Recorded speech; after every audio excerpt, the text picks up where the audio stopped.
Son dövrlərdə elmi literatura düşən bir ifadə var, beyin çürüməsi. Nitqlər ibtilailəşib və qarşımıza çıxan məzmunlar, danışdığımız söhbətlər, bir dəfə bir geri dönüb baxsaq bir günü nələri anlataraq, nələri yaşayaraq, hansı söhbətlərdən bir həyat yaşayırıq. Və bizim bugün həqiqi mənada ali bir icmaya ehtiyacımız var.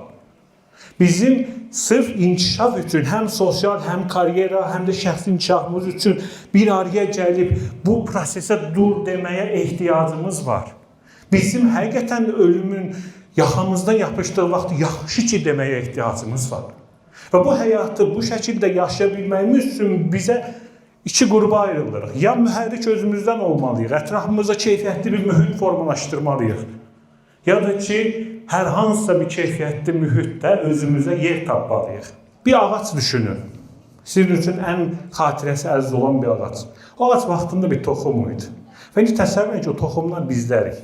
Və bizim içimizdə bir ağac potensial var. Onu ortaya çıxarmaq üçün ya keyfiyyətli bir mühitin parçası olasın, ya da ki, özünə keyfiyyətli bir mühit yığıb ətrafındakı insanlarla birlikdə ağac olmağın zövqünü yaşayasın.